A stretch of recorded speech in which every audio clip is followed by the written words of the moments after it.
बीकेसीआई के special sir अब होंगे आपके घर। Hello dear student, welcome to Bharatiya Krishi coaching institute.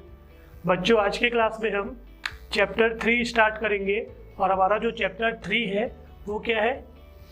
Simple machine and system, सरल मशीन एवं तंत्र। तो आज के क्लास में बच्चों मैं आपको मशीन के बारे में बताऊंगा, मशीन कैसा कार्य करता है, इन सब चीज़ों के बारे में हम डिस्कस करेंगे। तो शुरू करते हैं। देखिए बच्चों, मशीन होता क्या है? मशीन क्या होता है? लिखा हुआ है machine are the device which makes our work easier and faster.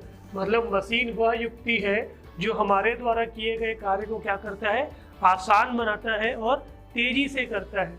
मतलब पुराने समय में जैसे हम देखेंगे तो पुराने समय में गर्मी के टाइम में अगर बहुत ज़्यादा गर्मी लग रहा है तो हम क्या करते थे?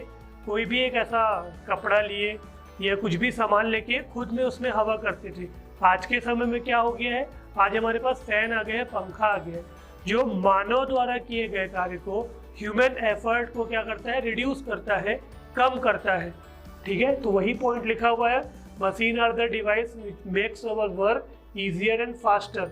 सेकेंड पॉइंट देखेंगे तो क्या लिखा हुआ है? Machine help in gaining force with the help of machine small force can be used or can large force में क्या कर सकते हैं? क्या लिखा है? Machine help in gaining force with the help of machine small force can be used to overcome large force. मतलब machine द्वारा कम बल लगाकर अधिक बल प्राप्त किया जा सकता है। इसको समझते हैं। जैसे पुराने समय में हमें कुआं से पानी खींचना है तो हम क्या करते थे? एक रस्सी डाले, बाल्टी से पानी खींचते थे। पर उस एफर्ट को कम करने के लिए हम क्या यूज़ करने लगे? मोटर का यूज़ करने लगे। तो मशीन क्या किया? हमारे वर्क को आसान कर दिया और कम एफर्ट लगा के उसका आउटपुट अपने को क्या मिलने लगा? अधिक मिलने लगा। थर्ड पॉइंट लिखा हुआ है, machine is a device which the force applied on a point can transfer to another point. मतलब मशीन वह डिवाइस है, वह युक्ति है जिसमें एक बिंदु पर हम बल लगाते हैं तो उसका जो रिजल्ट है, उसका जो आउटपुट है, हमें दूसरे बिंदु पर क्या मिलता है? उसका आउटपुट हमें दूसरे बिंदु पर मिलता है। फॉर एग्जांपल, जैसे हमें फैन ऑन करना है तो हम फैन के पास जाके पंखा को घुमाएंगे नहीं, हम क्या करेंगे? स्विच ऑन करेंगे, जिससे पंखा क्या हो जाएगा? चालू हो जाएगा। तो हम इनपुट कहीं और दिए और उसका आउटपुट हमें क्या मिला? दूसरे पॉइंट पर मिला। तो हमारा तीसरा पॉइंट था। उसके बाद क्या लिखा हुआ है? Machine can change the direction of the force. मतलब मशीन क्या कर सकता है? लगाए गए बल की दिशा को परिवर्तित कर सकता है। Next, machine follows the energy conservation law. Machine ऊर्जा संरक्षण के नियम का पालन करता है। अब इसमें एक टर्म आ गया, ऊर्जा संरक्षण। ऊर्जा को संरक्षित करके रखना ही क्या कहलाता है? ऊर्जा संरक्षण कहलाता है। उसके बाद उस संरक्षित ऊष्मा का या ऊर्जा का उपयोग ही करना क्या कहलाएगा? ऊर्जा संरक्षण का नियम। तो मशीन उसी बेस्ड पे वर्क करता है, संरक्षित ऊर्जा से हमें आउटपुट देता है, हमारे कार्य को कंप्लीट करता है। तो क्या हुआ? मशीन किस लॉ को फॉलो करता है? Machine follows the energy conservation law. Machine ऊर्जा संरक्षण के नियम का पालन करता है। तो ये कुछ बेसिक पॉइंट थे मशीन के बारे में। उसके बाद जो हमारा अगला पॉइंट होगा वो होगा एफर्ट, आयास। आयास क्या होता है? देखिए, an effort is the force applied on a machine to do mechanical work and the point where force is applied is called effort point। मतलब मशीन पर किए गए कार्य को आयास कहते हैं। अब ये चीज समझने वाली बात हुई। मशीन पर कार्य कौन करेगा? मशीन पर कार्य हम करेंगे। तो हमारे द्वारा किया गया कार्य क्या होगा? इनपुट होगा कि आउटपुट होगा? ऑब्वियसली इनपुट होगा। तो जो इनपुट होता है वो क्या होता है? एफर्ट होता है, आयास होता है। और हम जिस बिंदु पर आयास लगाते हैं उस बिंदु को कहा जाता है क्या? आयास बिंदु। डिनोट किससे करते हैं? इसको P से डिनोट करते हैं। नेक्स्ट आया लोड, जिसे हिंदी में कहा जाता है भार।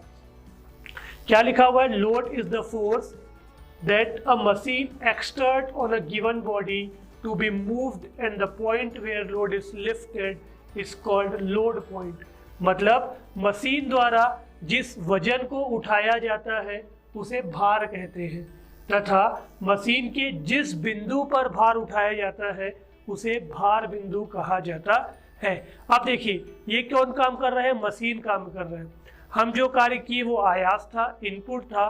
ये क्या कार्य किया, ये मशीन कार्य किया। तो मशीन द्वारा किया गया कार्य क्या कहलाता है, भार कहलाता है।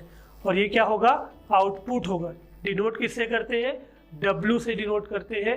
तो ये जानने वाली चीज, जो आयास होता है वो इनपुट होता है और जो लोड होता है वो क्या होता है, आउटपुट होता है। क्लियर हुआ। नेक्स्ट आता है आलम। A fixed point about which the machine can turn is called fulcrum. मतलब इस चीज को मैं आपको समझाऊंगा, जब हम लीवर पढ़ेंगे तो फलक्रम समझ में आएगा। मतलब जिस बिंदु पर क्या हो सकता है, मशीन घूम सकता है, उसे हम क्या कहते हैं, फलक्रम कहते हैं। नेक्स्ट जो हमारा पॉइंट आता है मैकेनिकल एडवांटेज, यांत्रिक लाभ, जिसे डिनोट किससे किया जाता है, MA से। M क्या है, मैकेनिकल है, और A क्या है, एडवांटेज है। इस बारे में समझते हैं।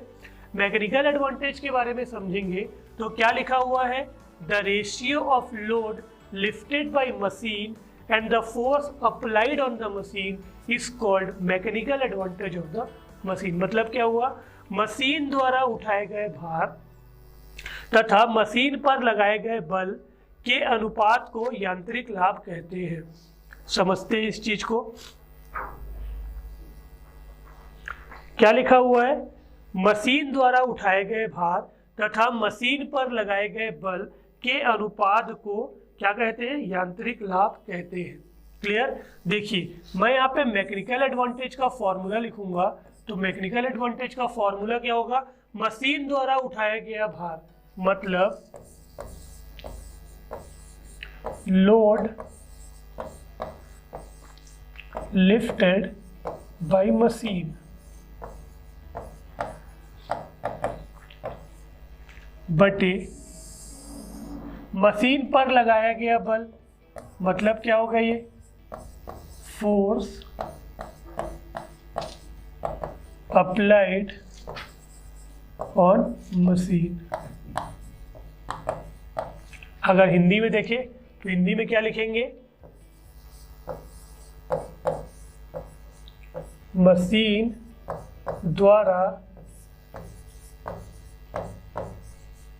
उठाया गया भार बटे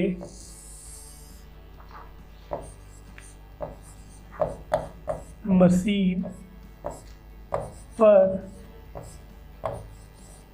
लगाया गया बल। क्लियर। ये चीज लिखा हुआ है, लोड लिफ्टेड बाय मशीन बटे force applied on the machine. अब इस चीज को समझते हैं। मैंने आपको क्या बताया, लोड लिफ्टेड बाय मशीन, ये क्या हो गया, लोड हो गया, divide by force applied on the machine, मतलब ये इनपुट हुआ, तो ये क्या होगा, एफर्ट होगा। अगर हिंदी में बोले तो ये हो गया भार बटे आयास। भार को किससे डिनोट किया जाता है, भार को डिनोट किया जाता है W से, आयास को किससे डिनोट किया जाता है, P से। तो हमें मैकेनिकल एडवांटेज का फॉर्मूला मिल गया, यांत्रिक लाभ का फॉर्मूला मिल गया W डिवाइड बाई P। पहला इंपॉर्टेंट फॉर्मूला, यांत्रिक लाभ बराबर भार बटे आयास। Mechanical advantage equal to load upon effort या आउटपुट अपॉन इनपुट। मैंने आपको आउटपुट बताया था लोड होता है, इनपुट बताया था आयास होता है। तो यहाँ पे अपने को क्या फॉर्मूला मिल गया, mechanical advantage equal to W by P। इसमें याद रखने वाली चीज ये है कि mechanical advantage is unitless and dimensionless quantity, मतलब यांत्रिक लाभ मात्रकहीन व विमाहीन राशि है। क्लियर हुआ। ये पहला formula, mechanical advantage equal to W by P। Next हम आगे बढ़ते हैं।